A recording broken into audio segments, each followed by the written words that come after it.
Welcome, Good everybody. morning. Welcome. It's Altadena Talks, episode 231. And of course, today is Thursday, so it's the Toni Talk segment. I'm one of the hosts. I'm going to pass it over to Toni so she can kind of take it away, and I'll be in the background doing my thing. Thanks, Jamal. See you later. Good morning, everybody. Happy Thursday. It's already the 4th of December. We don't even have 31 days left in the year. We've got, what's 31 minus 4? 27 days left in this year. And I always say maximize your 1440, which is how many minutes we have in a day. So we got 27 days, you guys, and that is it. Like, wow. We're going to be in 2026, which of course, the last few years, we talked about this a little bit yesterday. We've talked about, this year's going to be a great year. And 2025 was supposed to be this great year that came in with a bang. It did come in with a bang, but it came in with a devastating bang a little bit. So, we've made it through basically. And I'm super thankful for that. But we just got to keep, getting it together for the year. Anyway. I am super happy to have Allison Allain on with us today. Allison has been on, you've been on twice already? Yes. I think, yeah. And so you're back today. I think you and Kendra are the biggest repeaters that I've gotten as far as builders. And then we're doing some collaborative things together. And so I'm super excited that you're on today to talk about some of the new technologies that will help people rebuild and do it efficiently, hopefully cost effectively, if we can get people out and get enough people that say, yeah, I'm going to go with this. Yeah. But we're going to just chat about some of the things that you're doing in Altadena already, and these new technologies, because you've got some 3D print stuff that is happening, and we've got some fire suppression stuff that's happening, and a bunch of stuff. So let's get started with all of that. Allison, for anyone who's never seen you on the show, introduce yourself and who you are, who PCI Builders is, and then we'll get going with the conversation. All right. Good morning, everyone. And again, thank you so much for having me back. My name is Allison Allain. I have been a general contractor out of Monrovia, California, obviously, and a local builder remodeler for 17 years. We just had our 17-year anniversary. And, I've been working in Altadena for years. And so when my clients' homes burned down, obviously we went right to work. We're trying to get those rebuilt. But I kept on getting, ever since it happened, like little synergistic, the universe, God, blessings, introducing me to people, like introducing me to Miss Toni and Kendra and Ken also, and all of his amazing ideas and inventions. We're partnering, and we're going to blend our ideas to make the best. Like we're designing a wall, like a whole wall panel system together that will have his electrified glass and create power day and night. We're doing all kinds of fun stuff. But the other thing that also happened, so yes, the 3D printing I'm doing, it is happening. The printer's coming out. Ken and I are going to join forces with that.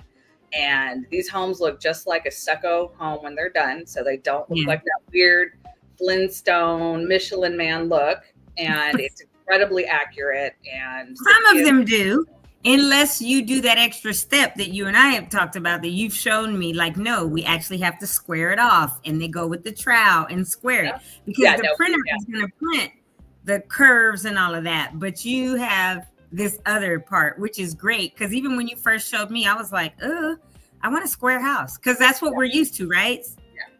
Yeah, and it actually does print a very tight radius, but yes, we square it off. Anything that people want. It is absolutely unlimited design potential. And so, and it's literally ballistic at the end of it. And we're really excited about that. But the other thing that came across my desk and I jumped on when I found out about it, because I was like, is this for real? Is called Sonic Fire Tech. And I was like, is this AI? Is this a scam? And so I did my little contact form. He called me within minutes, literally minutes. That's good. Because he reminds me how I met Kendra. Like within 15 minutes, we were, And Crazy. he saw my area code, 626, obviously, and he saw that I was a home builder, and he called me immediately because this That's awesome. gentleman was born and raised on Maiden Lane in Altadena. And on the day of the fires, he had rushed down from where he lives now, still in California, but rushed down to evacuate his parents, his in-laws, cousins, and they were running for their lives. And everybody lost their homes, but they're safe. So this is his work. He's been doing this for years, and trying to bring this technology to market. It is a NASA technology. It's something they've been using for 10 years already, but he's making a retail version that can go in homes and businesses and, be used on a backpack. Like, it looks like a leaf blower for firefighters. They're so excited about this because they can go and put out fires so fast. And here's the thing, it's acoustic. There's no water, no chemicals. It looks like, you have your regular piping through your house with your emitters, and it looks like, your basic fire sprinkler cap, but it's targeted emitters, and it has a detection system that is so finely tuned that it can sense a big lighter up to 30 feet away. And target. So if you're a smoker, you don't want to be smoking in the house. Well, so you can, on your app, you can train it, like, this is where I smoke. So, or like this, I like to, flambe or whatever. So you tell it not to put out your stove when you're trying to cook. But actually, he has a funny story that a dude in Palisades is putting it on the exterior because it is also a rated for exterior. And awesome. Every time his son tries to smoke, he's like, and he puts it out. And now his son can't smoke around the house because he doesn't want his son smoking. So good. That should help his son kick the habit. So it's exciting for multiple reasons. Yes, it's new technology and it's really fun. But here's the thing. As a general contractor, I have remediated so many homes, apartment buildings from flooding due to fire sprinklers going off. Yes, the home didn't burn down or the apartment complex didn't burn down, but everybody got their stuff flooded out. And we had to remediate all the flooring and drywall, you name it, furniture. And if they leak, they cause mold. We all know this. Insurance companies know this. They reluctantly are like, yay, fire sprinklers, because the house won't burn down, but it's still going to cause a lot of collateral damage. With all that water. Yeah. Same thing with chemical ones, right? And even when we have our fire extinguishers in our homes, we got to make sure, wait, is this one rated for my grease fire? Is this one rated for my electrical fire? Is this what, so you have. And is it expired? Is it expired? Because you have to get them and use them by the time they're expired, or you got to dispose of them properly and then go get new ones. Yeah. And the funny part, not really funny, it's terrible actually, but when you have a grease fire on your stove, if the fire sprinkler goes off, it actually makes it worse before it makes it better. Yep. So this uses literally a subsonic sound wave that we cannot hear. It's a low bass tone beneath our ability to hear that oscillates. This is just science now. We're talking chemistry. Oscillates the molecules, the oxygen molecules, at a rate that fire can no longer use it as fuel. Oh, wow. It's just sound waves. And I've always been super fascinated by sound. Yeah, sound waves do all kinds of stuff. Yeah. Right? I mean, so it looks like wind when it's like, putting out the bush or whatever it is it's putting out, but it's just moving the oxygen around. Right. You'll breathe it, you can't hear it, and it puts it out within seconds. So the sound waves basically suffocate the oxygen that is the fuel that makes the fire keep going. Even if there were 100-mile-an-hour winds or whatever, the sound waves can penetrate that. Correct. And make them like, okay, so let me just say this to you real quick. This just popped in my head. Yeah. I just heard peace be still, like from the Bible, right? Like when Jesus was walking on water and he told the waves, peace be still, or the winds were, going crazy. It's like the sound waves, almost like God's voice saying, be still, wind, or whatever, right? Like literally surrounding it, suffocating it, and making it like stop what it's doing. Yes. That is crazy. I know. And the detectors are already UL rated, FM rated, all these things. He's done all of the legwork. He's talked to LA County Fire Marshal. He's talked to San Bernardino City Fire Chief. They have been on his side for over 2 years trying to help him get this through. He's talked to Aon Insurance. Aon, that huge company, now they're like, we won't even insure a house with water-based fire sprinkler systems. See, and that's my worry. Yeah, that's my worry is that, you know, people are frantic, like, oh, they're not going to be able to get insurance anymore. Yes, you will. But we've got to work with the industry to say, look, this stuff is prefab. This has this 8-hour fire rating. This has 6 hours, whatever. There's defensible space.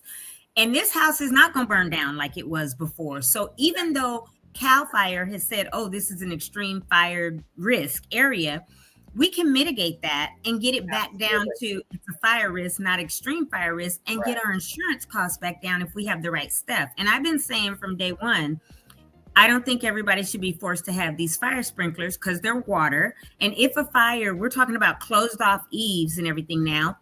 If a fire gets in the house, the fire sprinklers inside aren't going to do anything. So why not have those on the outside to help, you know, get rid of it? But we know what happened with Altadena. There wasn't enough water.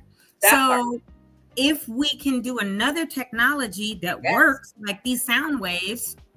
Yeah, you are literally segueing me perfectly into my next major, huge point is the fact that there was no water, right? People are trying to use their garden hose. It's just a drip. I mean, even, you know, we know our buddy, the architect at Victory Bible Church, Charles Bryant, right? He was so upset because he goes, what good is a fire sprinkler going to do? That's what I keep saying. They shut off the water before the fire even started. Yeah, it's just there's none in the sprinklers. I mean, in the pumps underground. So if we can't get the water up, and there's a little bit out of our hoses, the residual, and then I heard they're telling people, oh, if you have a swimming pool, make sure you get a pool pump. So in the future, if there's a fire, you siphon out the pool water. But I'm like, but wait, are they really serious? Because that water has chlorine in it and other chemicals that will mix with stuff, which won't necessarily put out a fire, but will make things worse. And also they have then tanks you can store water. You can then a big pump, but then you need a backup generator because you know the power is going to go out. Right. And it's all, and then you have to switch the valve from the city service to your big old tank and your pump. And now you're spending an extra $80,000 for all this. And it's just, nobody has time for that. We need to rethink the way we do things. That is the bottom line. And when I saw that mandate, I went to that LA County, builders, architects, design build. Sure did. And I spoke with Chief Stillwagon, Chief Stillwagon at that. And I said, you know, I was already upset that, you know, I can't get Rubio Canyon to even call me back, right? I can't get them to email me back. And and they need to upgrade everybody's meter sizes to the 1 inch. Yeah. And then like I need a fire flow report for each property. So why don't we have a fire flow map? So there's all these layers of challenges. The infrastructure cannot handle it. And he knows that. We know that. Rubio Canyon knows it. Las Flores knows it. They all know that we cannot. If there is another conflagration at this scale, or even a part of this scale, it's going to fail. The infrastructure cannot handle it. Plus, we all know we're in a drought situation in California. We have to think about what's viable for the future. If we are not using water to suppress fires anymore, I mean, let's like really start to think about this.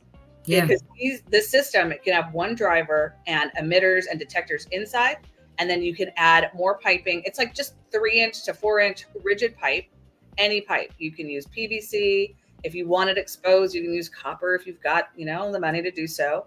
And it just is like a speaker system. That's it. And it has a battery backup. So if power goes out, it can run continuously for 72 hours. And if you want more insurance, get a bigger battery for it. So, you know, Ken, he is all in. We've already agreed. It's just line item on all of our rebuilds. We've already said, yes, we're doing it. And we're, you know, because the fire marshals all understand the power of not needing water to put these fires out. They can put emitters on drones in wildfires. And again, the firefighters could put on a backpack that looks like a leaf blower and go put it out. So what we're doing. Wait. Yes. Okay. Firefighters can put on a pack that looks like a leaf blower. That is what? The sound waves and go through where fires are with the sound wave wand and help put it out it looks like a leaf blower, like a pipe, and they're just holding it, and they just go straight to the bottom of the fire, the base of the fire. Well, this technology is fully out there, ready to be purchased. There's there's two things in our way. Two things. One, it's still, because it's not mass produced and it's still so niche, it's expensive. So what we've figured out, me and Ken is a manufacturer. Ken is in this, right? We figured out, we asked him, what is the breaking point at which, like, how many units do you need to be able to manufacture and have an order for that price point to drop to be similar as fire sprinklers, water-based fire sprinklers? And he said, I need 5,000 units ordered. And we're like, oh, done. Done. Done. Is that for the homes or for these backpacks? Homes and businesses. For actual commercial and like private retail and home use, yes. For the system to be put in there. But what about, because I'm kind of stuck, because you said firefighters can use these backpacks. Like, if this is, the technology is so great, and I'm not doubting that it is, right? But I have to ask these questions because people might be thinking this that are watching. Why isn't LA County ordering thousands? Why isn't CAL FIRE ordering thousands of the backpacks? So that brings us to obstacle number 2. Okay. Is that it needs to be enshrined in the code, for the fire code for the state. And we need to get to the state fire marshal. And, I do advocacy on the side. All the time, right. All the time. Yeah, and you're in Sacramento and all over. I'm going to be getting this in front of the governor's desk and Go Biz. And we're going to ask for the governor to go ahead and clear the red tape for the fire marshal to enshrine this in the code through executive order. And he's been very amenable to common sense things through, for these rebuilds through executive order, right? Eliminating the need for solar panels. You can now it's optional, right? Yeah, we still can have natural gas appliances because the electrical infrastructure. We talked about this on the remember in the beginning how I was so pissed. I was like, no, we're gonna have gas. No, I know. And I spoke to anybody who would listen. You sure did. I was like, Allison, you got to make them hear us. You got to make them hear. Yeah, because I was like, that's being a whole pest. Yeah, no, I just hope that I contributed to the voices that made common sense. We were all hollering. You definitely did. Yeah, you were up in Sacramento. I wasn't. I was fussing about it and mad, but I wasn't reaching the people you were reaching. Well, I mean, I just hope it all, a lot of people had the same kind of concerns, and I just am glad that we all voiced them together and reasonable action was taken. So this is what we got to do again, because it's so close, right? But you know how red tape works in government. I mean, they finally just released the 2026 fire code, the brand new fire code. Your brother knows all about it. And so it takes a long time to get that input through normal channels, right? Right. So, but since the state fire marshal reports up to the governor can do it as an executive order and say, now put this in because we got to get these people back in their houses, and presenting it to him that way as part of these rebuilds and a way to keep us from being extreme fire risk because this actually works. Yeah. So, and also water infrastructure. I mean, I did a documentary 20 years ago called Are We Running Dry? I was part of the crew and traveled around and was part of these huge global summits talking about water infrastructure. Yeah. This is one of the biggest concerns is California fire season and how much water we use to put out these fires. So the uses are honestly endless. If you really start to think about the layers at which this changes the game. I mean, insurance companies in general are over the moon about this. They already know what part of their bottom line goes to fire sprinkler, remediation, repair, etc. They already know what that number is and they can apply it. And so he's already done the footwork. He's done, so Mercury Insurance, State Farm, Farmers, Aon, Deloitte, all of them are on board and absolutely excited. So our goal is to basically have a pre-order system where I already know that I'm putting the pipes in, even if it doesn't make it in time and I have to put in a water-based fire sprinkler. Right next to it, I'm putting in the pipes necessary for this. And as soon as we're able to get the drivers in, which is like a box, it's like a speaker box with the backup battery, and it's in one central hub, I hooking it up, and that way we're going to disconnect the water as soon as we're able to. But I am hoping, because it's me, and I shoot for this high, so that if I land here, hey, that's still better than being here, right? Because this is where we're starting. Yeah. So I'm going to shoot for as ambitious as possible to bring this technology in full scale, and talk to all the builders I can, try to get this pre-ordered and ready to roll. Now, I just can't ask everyone to trust my word because you all don't know me. Right. Ken knows me, but you all don't know me. So we are hosting a demonstration at Victory Bible Church on Tuesday, the 16th. He has a tiny home with the system all on it. He's going to set this little home on fire and put out the fire like that. So he's going to show us. You guys doing it in the south parking lot in the way back?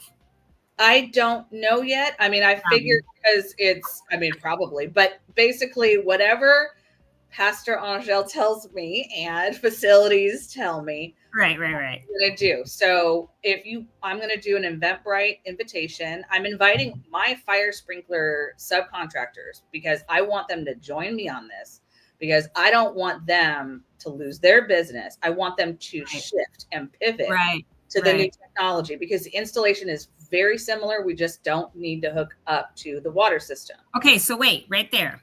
If we're not hooking up to the water, I know you said it has a battery and you could get a backup generator, but would it be better, or has he thought about having solar batteries or can it hook to your solar system? Like I already have solar on my roof, right? And people that have solar on their roof or solar batteries, could it plug into that? And that's where it gets its battery power from. Because I wouldn't want to have this at my house, and now knowing I have solar, like, oh, now I got to go have another battery put in or a backup generator. Like, can it already hook to what I have? Absolutely. It'll hook right up to your panel. So Perfect. If your panel has your backup batteries and that auto switch, when the power goes out, it'll be backed up by that. And you can have, has built-in redundancies on purpose, because, NASA, if they're sending up people into space on the space station, they're not going to be doing water sprinklers on the space station, right? And the chemicals are dangerous. So they've got redundancy after redundancy built into these drivers. And so does he. And so the backup battery system, if you don't have a backup battery system already, and Ken has those amazing stackable modular batteries. This man, I swear, is amazing. Yeah. So together, we've got all of the redundancies covered, all of the options, all of the, I'm not going to ask. Oh, of course. And I appreciate you, because I'm sitting here trying to remember to say all the points, because I have had so many meetings about this, right? Right. I've had so many meetings. I've dug in. He's got a deck that he's going to share with us so that we can share and show how it works. But he's going to come in person. And again, this man is a native Altadenian, and this is so close to his heart, because he's got to rebuild his family's home. He's got to do all that too. And he wants Altadena to be resilient to the future. And you know how important that is to me. I know. Like getting our native people, or people that are local or that are from our area, like you grew up here. Granted, other people have moved in, right? And they're now raising their kids here. But it's so important that, and I will say this on every single one of these podcasts, on every call and every meeting, there's so many people that are new Altadenians, and they are excluding those of us that have been here 50, 60, 70 years, and that have been here 10, 15, 20, some even 40 years, and think that they can decide for everybody else what's going to happen with Altadena. And when I meet them, I go, oh, welcome to Altadena. And they go, well, I've been here 40 years. And I go, welcome to Altadena. We're glad you're here. And then they look at me and they go, well, what do you mean? You can't have been here more than that. And I'm like, since 1968, So then they get like, how? That would make you this age. And I go, yeah, I'm 60. But the fact is, like, Brian was with me one day over at the collaboratory, and this man was just livid, going off about all this stuff. And I was talking to him just like this. I never raised my voice. But I did tell him, I said, you need to calm yourself down and lower your voice. I said, because I don't know who you think you're talking to. And then I start telling him everything, right? Boom, boom, boom, boom, boom. And Brian was in the background just cheesing because he came all the way down like this. He was like, and by the end, he was like, oh, what's your name again? And shaking my hand. And thank you so much. And da-da-da. Because, their big thing is, oh, and he's been here 37 years in Altadena. And I said, oh, welcome to Altadena. We're so glad you're here. I said, I've been here 57, like that. And so he was like, 59, whatever it is now. So anyway, he calmed all the way down, but it was like, I need you to bring it down. I need you to really relax, because this is about all of Altadena. Whether you've been here 70 years, 60 years, 50 years, 40 years, 2 years, 18 months. Some people just bought 18 months or a year ago, 3 months prior to the fire, people bought, and now their home is gone. And it's going to take all of us, right? And it's going to take our Pasadena neighbors, because so many of us, we're part of PUSD, went to school, some in Altadena, then we went to high school in Pasadena or whatever. But it's going to take all of us and all the ideas and all the new technology. And so to hear that this guy is also a native Altadenian, born and raised, and his family was still there, and he had to come help them evacuate, and they lost their houses. He gets it. I know, regardless of where he lives, he loves Altadena. And he's like, this is my hometown. I got to help rebuild with the rest. It is extremely emotional for him. Yeah. And, and I know, we just sat with him as he was just like, it was so traumatizing for him trying to get his parents, his in-laws out, his cousins, and how close to perishing they got. And, this is incredibly important to him. Yeah. And I told him, please share the person. Oh, we have to. Because, when you talk to him, his name is Remington, by the way, which is an amazing name. Because when you talk to him, he goes all sciencey, right? He's talking about the science. And I'm like, this is amazing.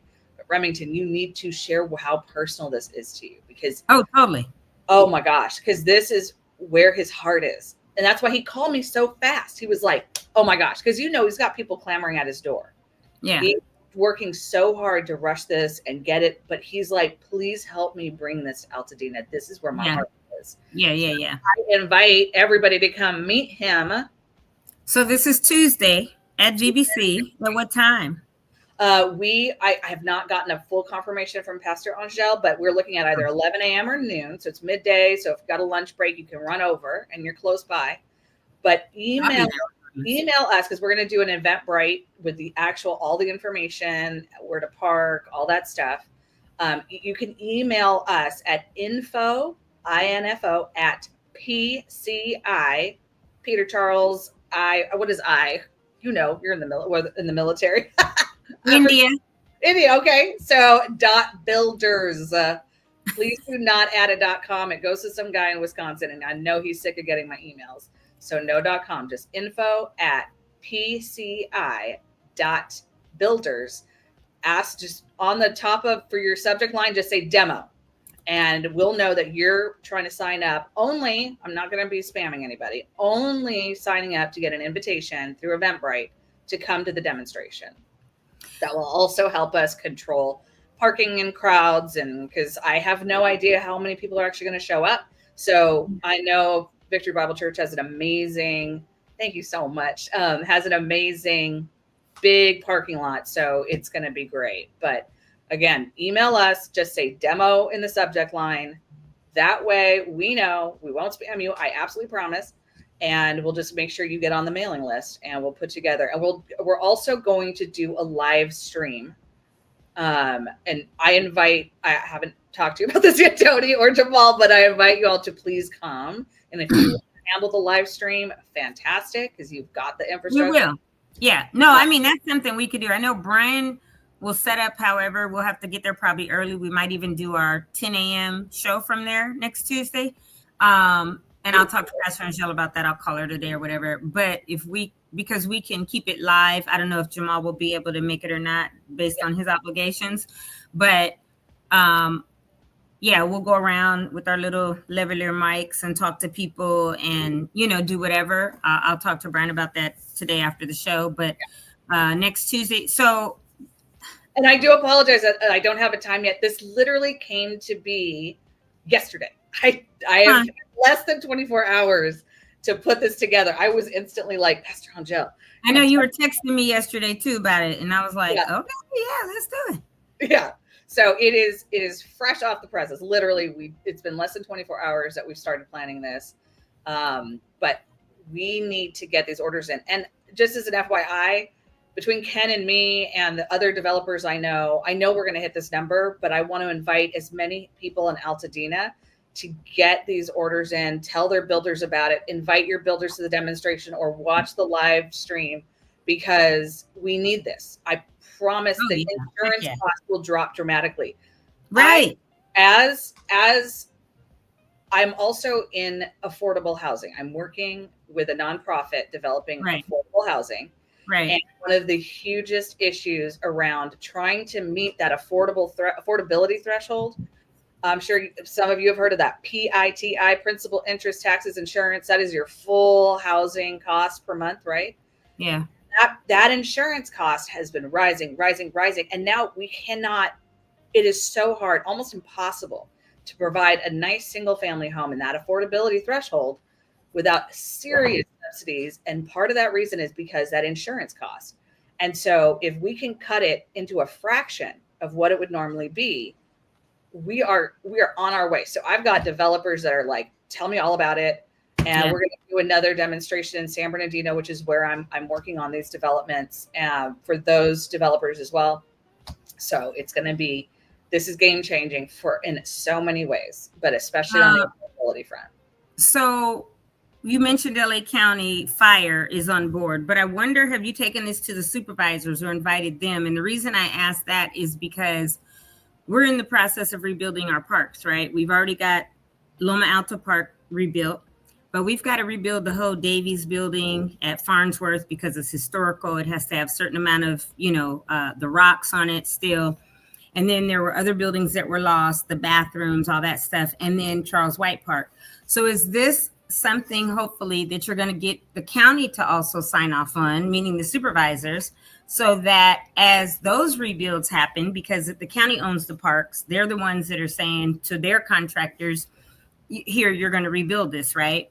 So are we able to take this even to the county and say, look, we've got to, maybe the county can mandate that their people, when they rebuild parks or other county buildings, like the senior center, mandate that they use this as well, because, hey there, because we want to make sure that this is utilized all over, right? Because obviously we need it not just in homeowners, but commercial. That's one point or question. The other one is this guy going to be able to do this where he sells not just once, I have faith that our firefighters will get these apparatuses, these backpacks, but we talked about fire extinguishers. I have some in my house. I have to check them every now and then because I got to go take them to a fire station to dispose of them because I never use them. Thank God that I don't have to, but I try to have them, right? One in the garage, one in the kitchen, whatever. And then they expire. Yeah. So will he make these where they're some kind of portable in-home, in-car or whatever, even small backpacks that people can use and be trained on how to use them? Because we drive on the freeway of the streets and sometimes see wrecks and there's car fires, right? And people are trying to save the person inside. So it would be great to see these. And my mind is just going all over, Allison. You know how when we I'm going to have to invite you to my next business development meeting. I will be the rep. I will go around and train people or whatever, because if the technology is this good, this needs to be everywhere. It needs to be in our schools, not just, in the buildings, obviously. But then even with that, how much does it cost to retrofit? My house doesn't have sprinklers, but if I wanted to get this system in my house, right? I mean, you've done a repipe, right? Has anybody done a repipe? House was redone in 2019, right before I bought it in Toni. It was good and redone. The best part is, again, it doesn't need to connect to water. It just goes in your attic. So if you've got an attic, you're golden. I do. I have an attic. I have one in the garage and over the house. And you have like a new, I don't have a ceiling light in here. Let me run a wire. It's like that. No, and I have all these cam lights in my living room. Yeah, So it's just like that. It's just okay, cool. retrofits would be actually very easy. Again, because there's no water and we'll still glue up to make sure that sound doesn't escape. But it's just rigid pipe. Just send a big old pipe right through, make your connections, your T's, and then put your emitters on. And so I'm going to make sure that all of the pipe work, again, in all of my rebuilds and anything I do now, that PVC is not expensive, right? We're HDPE certified, which is high density polyethylene. We're fusion certified in my company. I personally am even fusion certified because, I got to show the guys I can do it too. And they made me go first. Like that because you and Kendra always have to show the guys you can do it because they still in 2026, less than 27 days away, still act like you all as women shouldn't be in the building trades or whatever. And it's like, go somewhere and sit down. That's why I laughed when you said that. And it came out so quick and easy because it's like, I know what that's all about because you guys constantly have to show up. And the trainer who certified us, he was laughing when all the guys were like, you go first. Because of course they just demonstrate and they're like, who wants to try? And he's like, the women always have it almost perfect the first time because they pay attention so close to the details. Together. And so I nailed it my very first time. I still have my piece.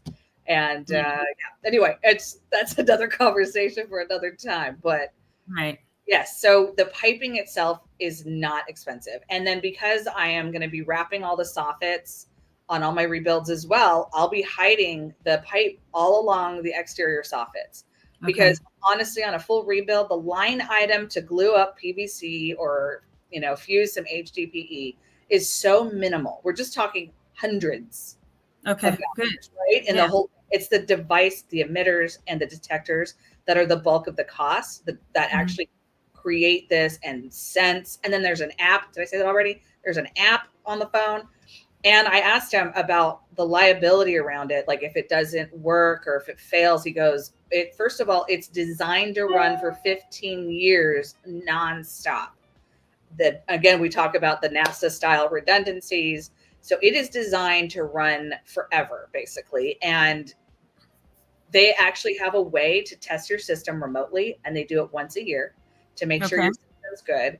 And then they encourage us as installers to come back and schedule a yearly inspection to keep it going, which is smart. We should be doing that with our water-based fire sprinklers anyway, making sure. Well, I know with the foam ones, you have to do a yearly one where they have to come out, test it, replace the canister or something like that. Because I met a guy and we were talking about that and him coming on. I got to find his paperwork about him coming on because it's so important that. Because I think, and this is what I've said a million times too, is I don't think anybody should have these internal water fire sprinklers.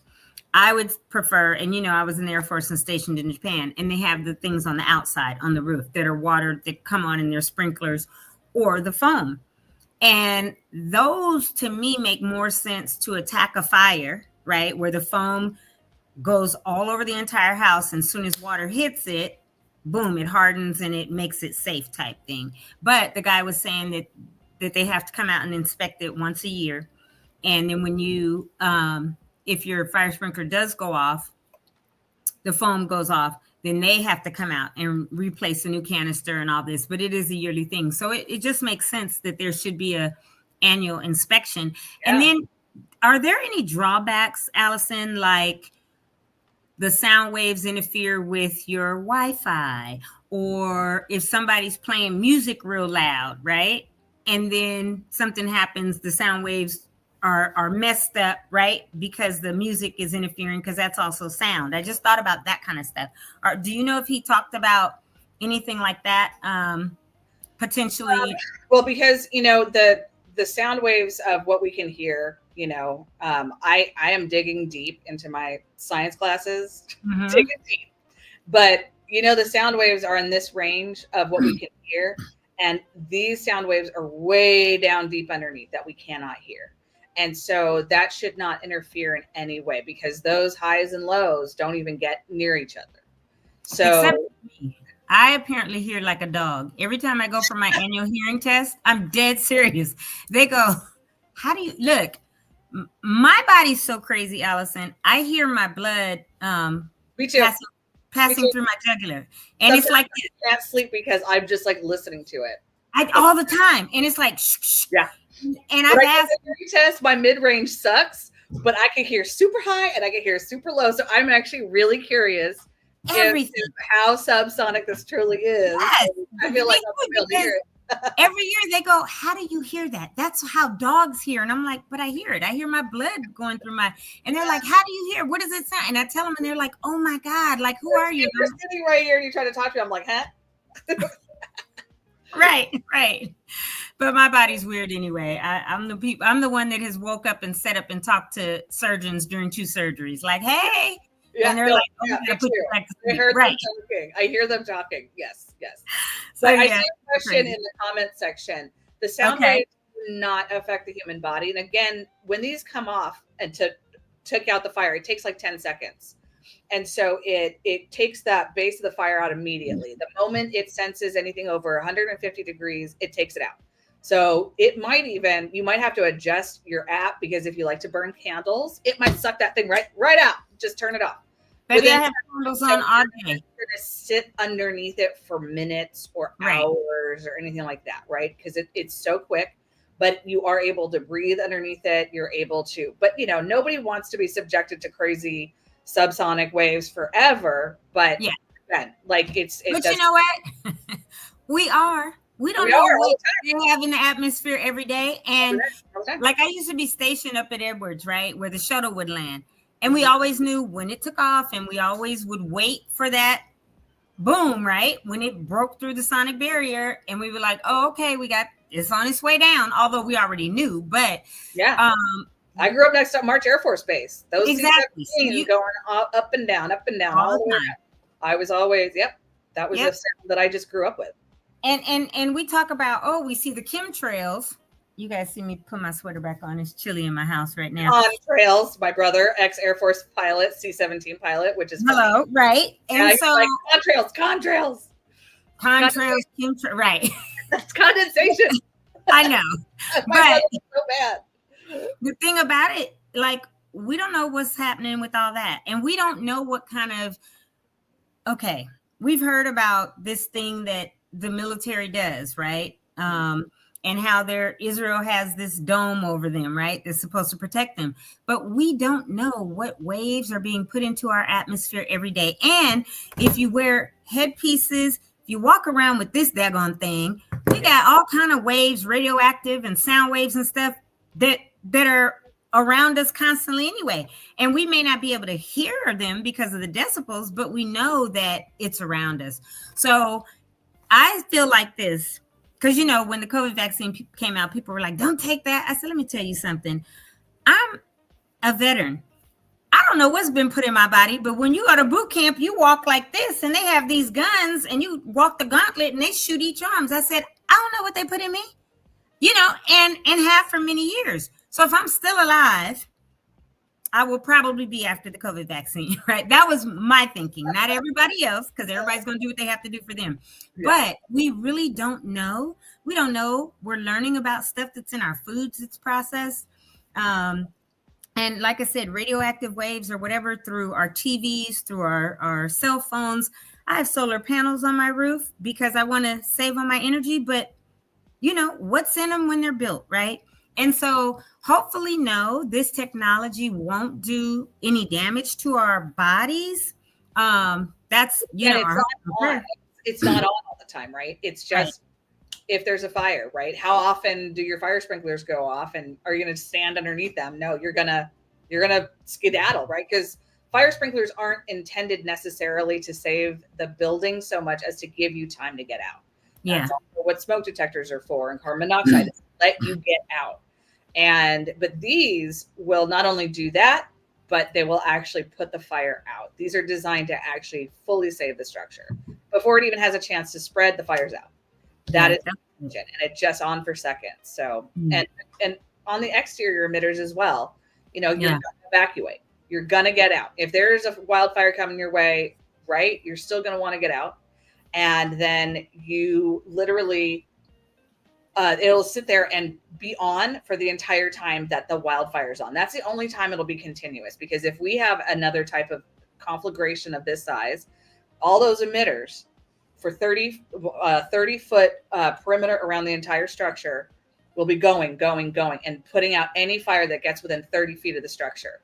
Yeah. And that's why the backup battery is so important, right? Because also our home batteries are lithium. We cannot let those lithium batteries burn anymore.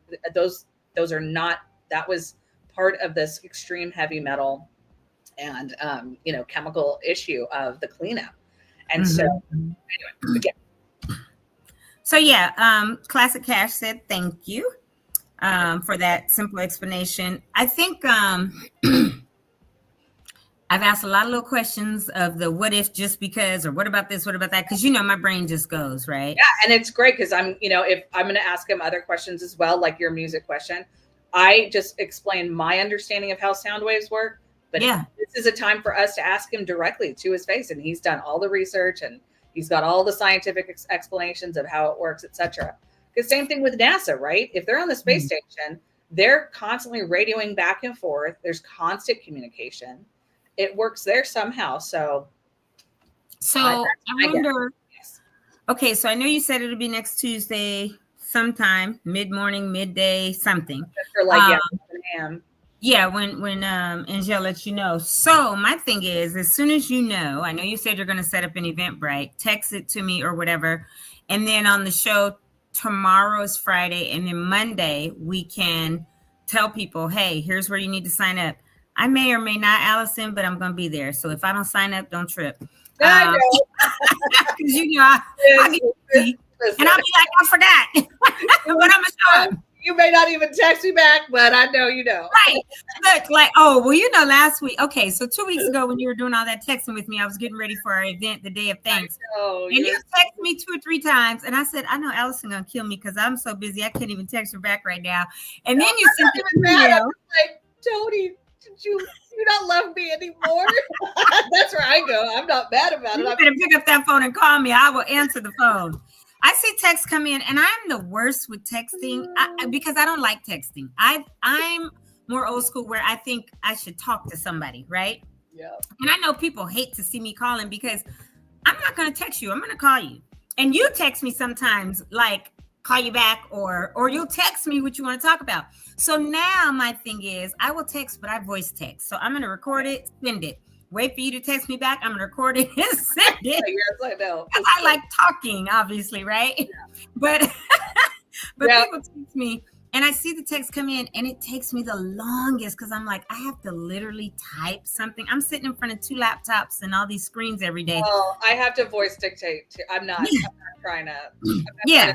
Each letter, it's not happening. Or I Skype. Like yesterday you were like, sorry, I'm voice texting, and if it's misspelled, but it wasn't, or that I knew I didn't read it yet, and I just laughed because I said he was a native Altadinian, and it separated the words. That's all. Oh yeah. That's true. Like keep respect on it, And so I was like, I'm sorry, it separated it. It's not me. And you know what? You just said something, and I love how you said it because you said Altadinian, like I do. Some people up there say we're Altadinians, and I'm like, it's Altadinian, not Alta D, and then they just put A-N, and I'm like, that doesn't even make sense. But and that's just like I always correct people and say it's Altadena, not Altadena, and they go, oh, we thought it was Alta. No, it's Alta. Did I aim at it now? You see how? No, you said it all right. You said Altadena and Altadinian, and I was like, okay, I like that. I'm the worst when it comes to that because people. I'm a native-born Californian, right? So, like, I have lived here my entire 46 years. It still is annoying. I'm like Alhambra, and everyone's like, "What is wrong with you?" And I'm like, "I don't know. I don't say Pasadena. What is that?" It's Alhambra. Yeah. I was like, "You're right. Why am I so weird?" So, yeah. Who knows? It's all good. We know what it is. Well, there's people that don't say Duarte; they say Duarte, right? Because the word. So California is a lot of Latino or Spanish inspired and Native American names, just like the land that Altadena is on. Alta, high, and which is above, higher than Pasadena, right? So but we have to always, we talk about that quite a bit. I know, that's why I'm pronouncing it right, and they're like, no, you're not. Just stop. Just stop. Love it. But anyway, we are only 10 minutes away from the top of the hour, and I do want to bring Jamal or have him come back in and obviously do our announcements. So what I was going to ask you is when you get the link, send it to me. Yes, we will make it part of the announcements tomorrow. If the Eventbrite is up, we can actually show it to people, but we'll talk about it tomorrow and Monday at least as part of the announcements and say, please don't forget to go here and register if you want this demonstration, especially builders or people in the rebuild phase, right? That have either, if they've already put in and got their permits and it has the water sprinklers, what do? Go back and say, we're going to do this instead once it's fully approved by everybody? Yes. How I imagine it will go if we're successful in getting the state fire marshal and the governor to sign that EO, then it should because I'm going to invite Chief Stillwagon. So that's optional, right? For water or sonic. Okay. As long as they can show the plans approved by, Remington's architect and engineers, and they show the coverage, and then it's good because they're basically just slotting in the same codes exactly as water based. So it's all the same coverage, the same cone of coverage. Yeah. Okay. Same place in the roof or in the interior of the house. It's just, it's sonic instead of water. Okay, that was a thought I had, but wait a minute. If they already have broken ground and they're getting it all together and then say, I want to switch. So this hopefully will become an additional option for people. Correct. And the other thing it does is it eliminates the need for you to upgrade your water meter and upgrade the size of your water line. So if your water line is still viable the way it is, you don't need to touch that. Because right now I'm about to dig up people's water lines and order new meters and wait for the city or the utility to find. Yeah. Get to save, because the last time I got quoted from Rubio for a new meter, it was $14,000 for the homeowner to pay. $14,000 to upgrade their water meter. So, and then it's the cost of digging up your old pipe under the sidewalk and the whole thing. So, and copper is now, $35 a linear foot. So one lady on Altadena Facebook page said she was quoted $750. They would come bring the 1 inch. They'd put the drop down for her, but if they damaged it or whatever, she would have to pay $750. And I don't know that was Rubio or who it was, but this was just earlier this week. So $14,000 is stupid. Yeah, and then it burned down. Yeah, it was literally on Mendocino, and that burned down. But that was what they charged us. Wow. 13,765, somewhere like that. And that was, a year and a half ago. So no, 2 years ago. So, but that's the information that I'm I know that. And also Pasadena. So Pasadena doesn't charge a major upgrade fee. I know that. It was Rubio. Pasadena Water and Power is way better about it, but you still have to order it, wait for Public Works to come out, do your hookup, brand new water line, the whole 9 yards. So, and Pasadena hasn't even fully approved waiving the fees for permits. Oh man, they're still in that phase of we might or whatever. Because I know people that are rebuilding there, and they're like, "Well, ours didn't get waived," and I'm like, "Well, where are you? You're not to do." They're like, "No." In City Hall and building and safety, waiting for my turn to go to the historic window, when a lady was in there just absolutely a new one, because she's like, "Are you kidding me?" And they're trying to work with people, but it's a process, and I hope that they figure it out soon.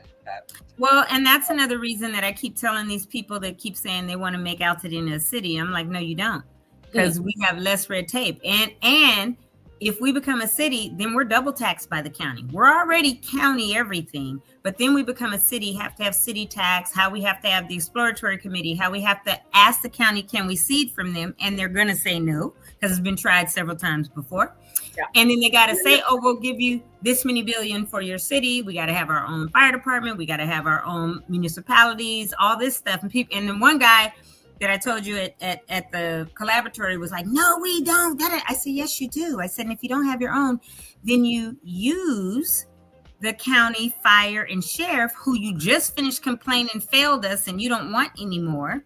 I said, and if we use them, then we have to sign long-term agreements and pay for that. Right now, we don't pay for it because it's part of our taxes because we're the county. So he didn't understand any of it. And by the time I finished, he was like, oh, oh, wow, you're so smart. Thank you. What's your name again? And all this. And when he found out I was Air Force, and he was like, oh my gosh, you're in the Air Force. Oh, you're really smart. And I was like, you think I'm dumb because I'm a woman or because I'm a Black woman? Type thing. I didn't say it to him, but I knew where he was trying to go. So Brian was laughing about it because he was way up here. And by the time I started talking to him, and I never raised my voice, but I told him, I said, you need to calm down because I don't know who you think you're talking to, and just start telling him everything. He was like, oh, but he'd been in Altadena for 37 years. So that's when I told him, welcome to Altadena. We're glad to have you. Everybody that says they've been there 25, 30 years and are fussing about something, I tell them, welcome to Altadena. We're glad you're here. Do you know how many times I've worked on people's homes in Altadena and they don't know that it's not a city, that they don't have a city hall. They don't even know. That's how you know they're not from here. Yeah. I was like, wow. Anyway, I have to get going and I'll let you all wrap up your show. Thank you. Send me the link as soon as you have it and we'll start talking about it tomorrow to the people. We'll put it on here tomorrow on Monday. Yep. So thank you for coming on. I'm super excited about this. Complaining about the turning the town into a city. Yep. Geez. Yeah, I know. Oh.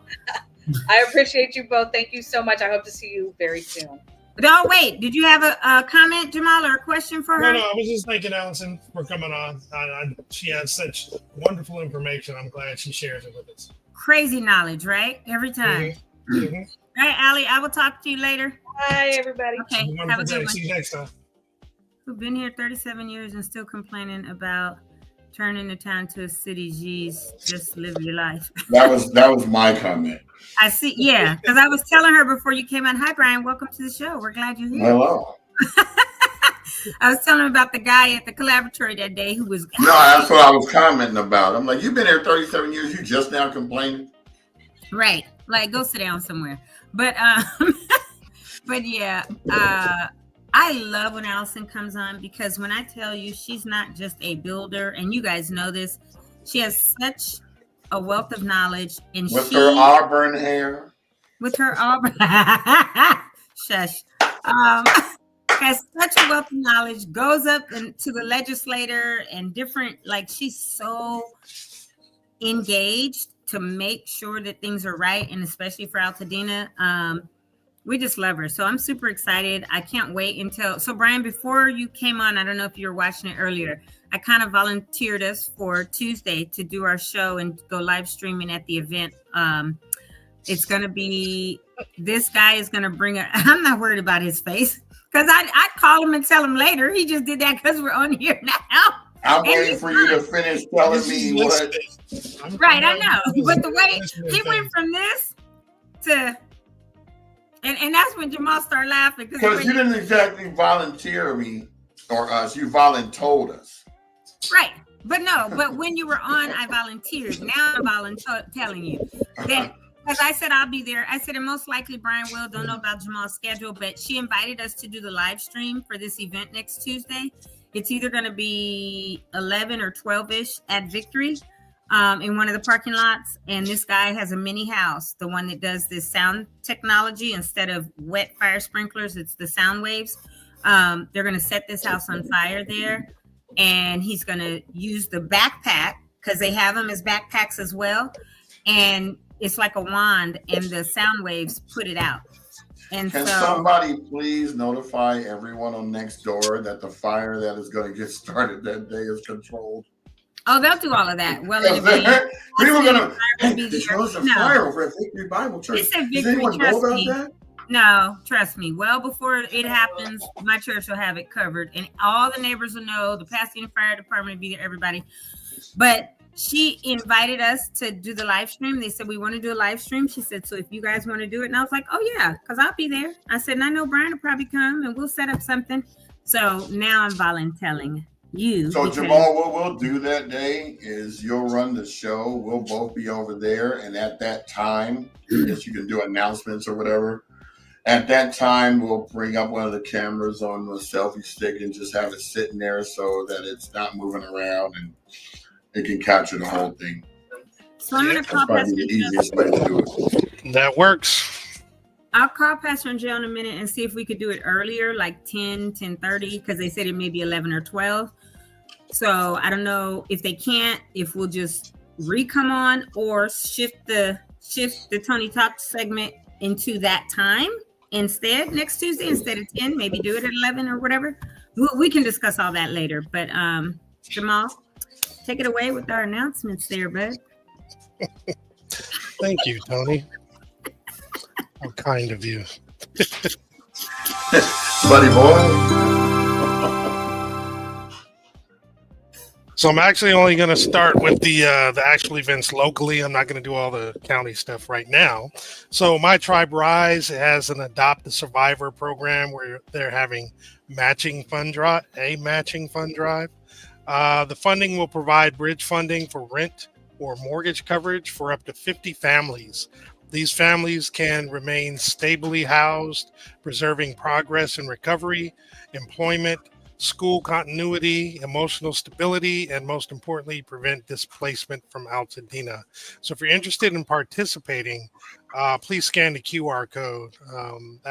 My Tribe Rise has basically raised $500,000. They're trying to get an additional $500,000. So please scan if you're interested in participating in this. This is a great thing to do. That's amazing. And so the Altadena Chamber of Commerce and Civic Association has the Altadena Business Recovery Grant Program round number 3. They're accepting applications. It's for Altadena businesses and nonprofits only. The grants are available in amounts from $500 to $1,500. For more information, please scan the QR code above, or you can go to the website altadenachamber.org. And the deadline for applications is the 15th of December. The folks at Dina Heals Wellness Center have another men's healing circle. It's, again, with Yancey Cummins and Mike De La Rocha. It's happening today.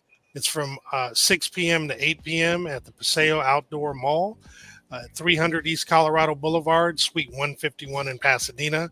Join them for a men's healing circle where men can share, connect, and heal together. They do expect you to RSVP, and the link is bit.ly/D as in Dina, H as in heels, /sacred lessons.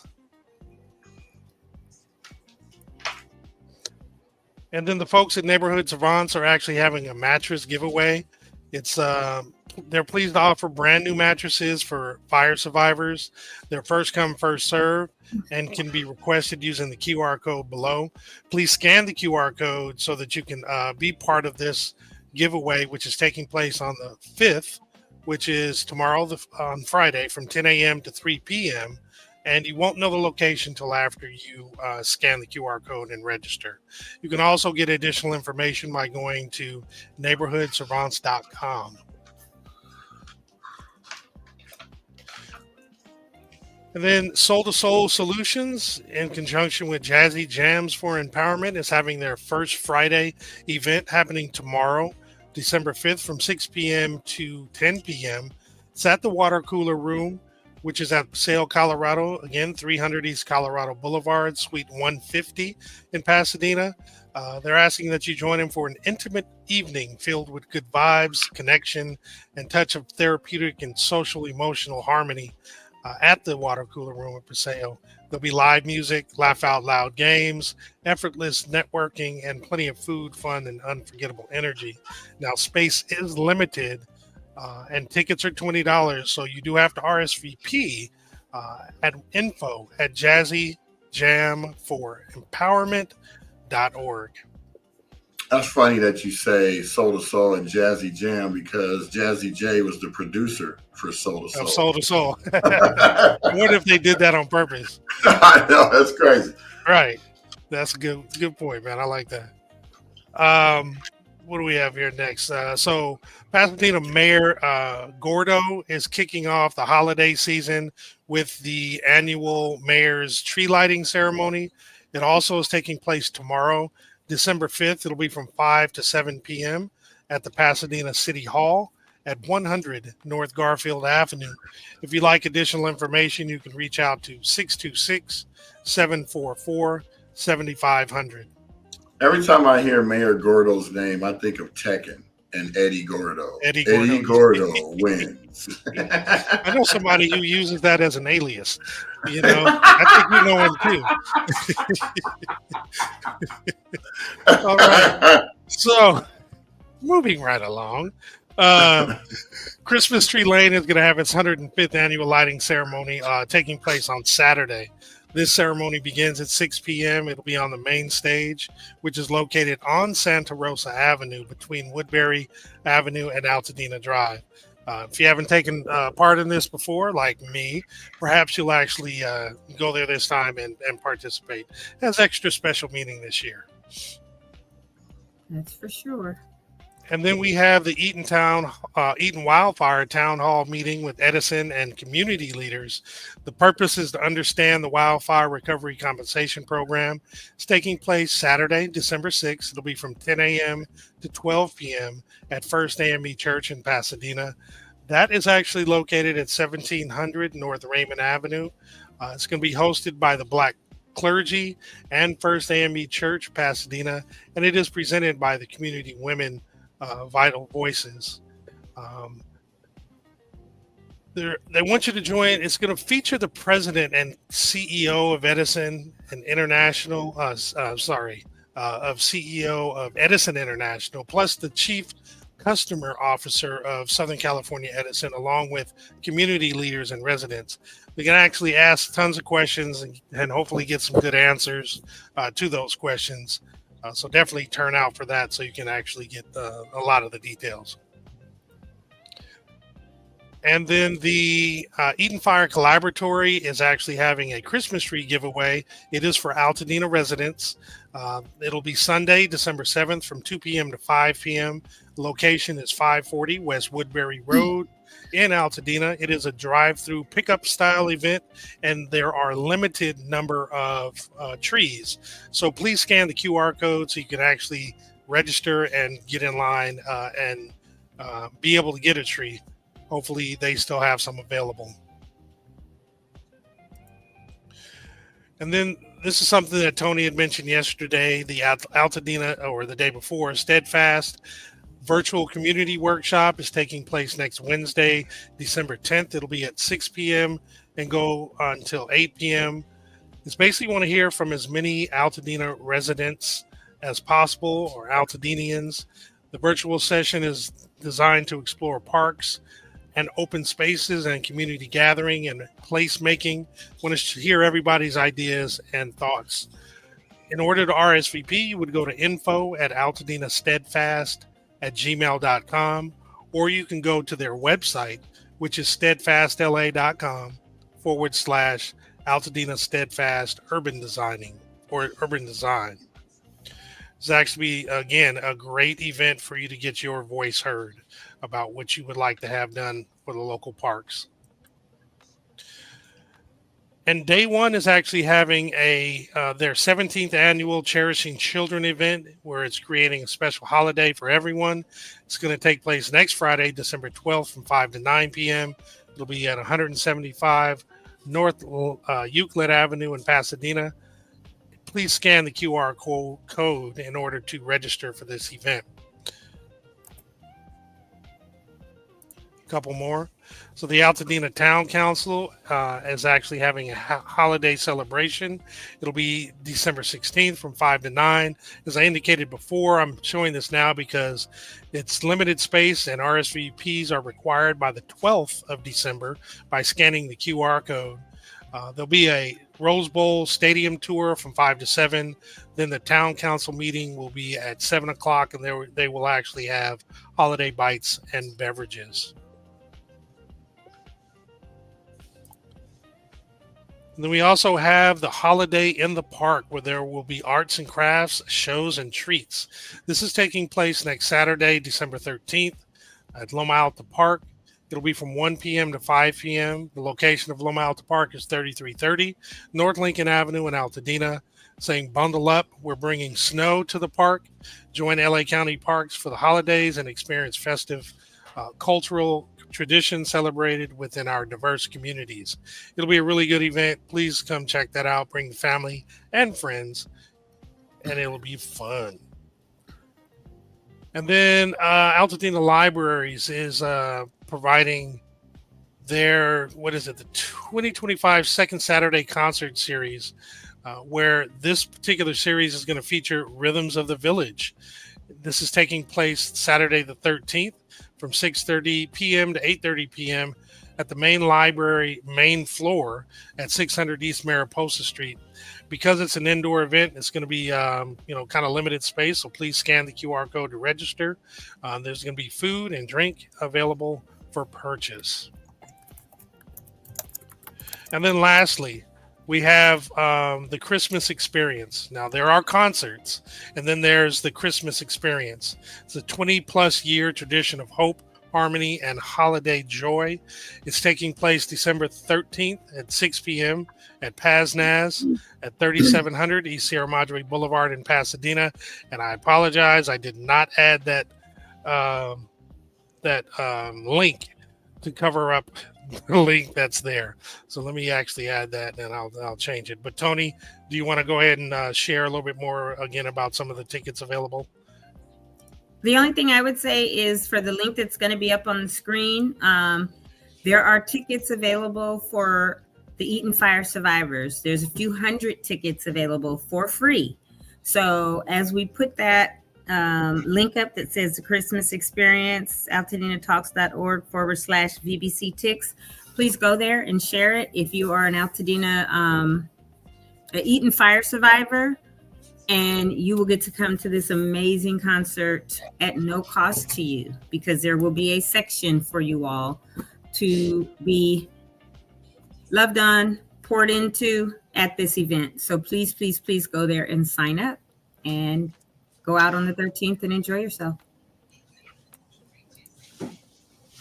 Indubitably. All right, I'm gonna add it now.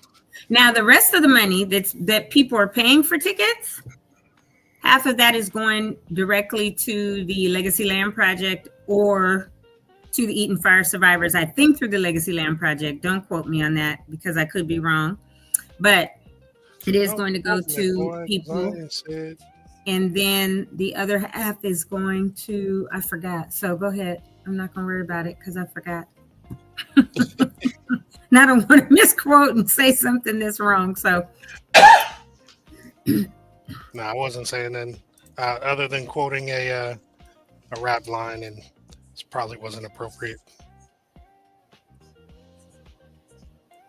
All right, I'm going to put it over there. All right, cool. I added it. So when I show this tomorrow, it's going to have the proper link. Cool beans. Yay. Yeah, great show, though. Allison, again, she has a wealth of knowledge. I love her energy. I love her attitude about Altadena and basically, fire safety overall, because obviously this technology is ripe for folks who are rebuilding in Altadena, and it's a prime place for it. But it could be used in many other locations as homes get built. So hopefully this is a prototype or maybe a test environment to see if it'll actually work, and I'm pretty sure it will. So hopefully the fire services get on board, both county and city, as well as the supervisors, as you had suggested. So it should be good. What's up with you today, B? Not much. All right. Succinct.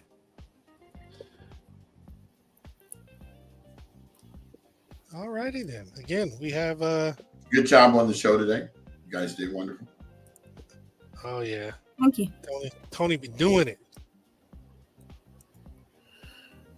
I got to get folks on here next week. I got to get my life back in gear. Also, folks, we also like to have regular Altadena people come on. So if you feel that you have something to say within reason of being on the podcast to share your story or whatever, there's the link at the bottom, altadenatalks.org/podcast guest.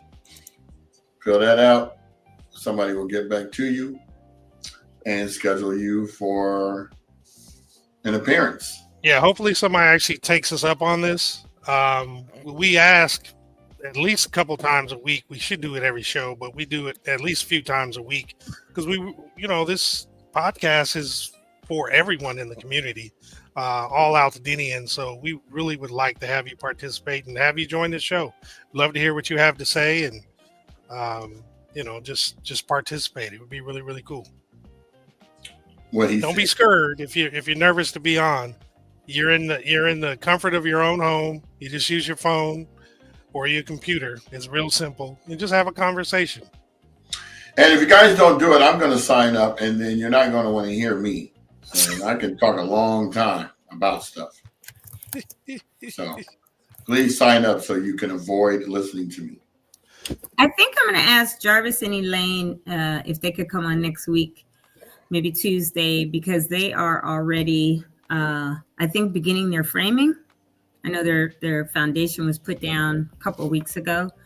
And so just want to get from different people, like their perspective, what that looks like, how things are going, all of that, which would be,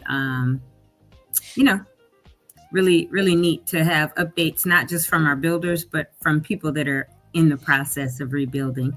So people can ask questions like, oh, it took this long. We had to go back and forth for our permit, twice or whatever. And it took 60 days or it took 80 days or whatever. And then now, because I know they were supposed to get their foundation laid or poured, and then it started raining for the week. And so they had to push it out a week and, just stuff like that. But knowing how exciting it is once your foundation is poured, and then next you see like all the plumbing stuff, the tubes sticking up, and then the framing begin. And then I want to ask, like, okay, and how long did each phase last, right? Because we know that once they finish it, they have to wait for an inspector. Because I think that's one of the biggest things as well. Are there enough inspectors to really get stuff going? I know I saw the article that yesterday, the first family, not that ADU where they finished about a week and a half ago, but another family got certificate of occupancy and were moving into their actual home that was rebuilt as of yesterday. So, because Catherine Berger was up there, doing her photo op with that. And then, we've seen the Woods place on Pine and Fair Oaks, and Habitat for Humanity is there constantly 7 days a week. And so it's just going to be interesting to see, because as each phase happens, inspectors have to come and give the go ahead to start the next one, right? Like, okay, framing is done. We've inspected it. Yes, you're good. Sign off. Boom, you're done. And literally they're there 5 or 10 minutes. They do a quick walk around, look at nails, different stuff. But then because there's so many in LA County, all of Altadena and Palisades that have to be rebuilt. And I think Malibu lost some homes. Obviously, LA County encompasses all of that. But are there enough inspectors, and what's the process like on waiting on an inspector? Is it 1 week? Is it 2 weeks? Is it a couple days, or, that kind of stuff? I kind of want to hear from people that are in the process. Yeah, that'll make sense. That'll be a good thing. Yeah. I want to give a shout out to a few people who joined: EJ John 10, Renee Cardona 5, Dubs LV. What's up, Dubs? I haven't talked to that man in a minute. That's Donald's brother. David Dean. Brian Backus Brands joined. Thank you, Brian. It's good to have you. What is it? Sky.x_AB66 joined. Thank you. D-Train 2605. What's up, D-Train? With love by my side, the world will be mine. You're the one for me. Ain't that D-Train? It is. Yeah. Not that D-Train, though. Oh, okay. I don't think he joined. Nance Dubuque, thank you for joining. Marty is a Leo. Thank you for joining. Miss Lolo. Dorsey 24, thank you so much. We have Roztaz. Always good to see Roztaz. The Classic Ash. Cooper Collier. What happened with that Wolfpack dude? What happened with that? I kicked him out. I banned and blocked him. What happened? Would he say something? You look up the thing. Yeah. And there was somebody else I had to block or kick off earlier. And then Hazel Pereira joined. Thank you very much. And Live to Be Happy, or Live to Be Happy. I'm sorry. Live to Be Happy.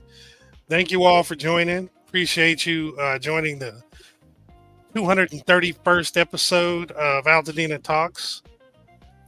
Hopefully you join again very, very soon. Oh, yeah, he said that little. Yes. Have a good day, everyone. Toodaloo. Any last words, B? No. You're killing me with this. All right, everybody. Hope you have a good rest of your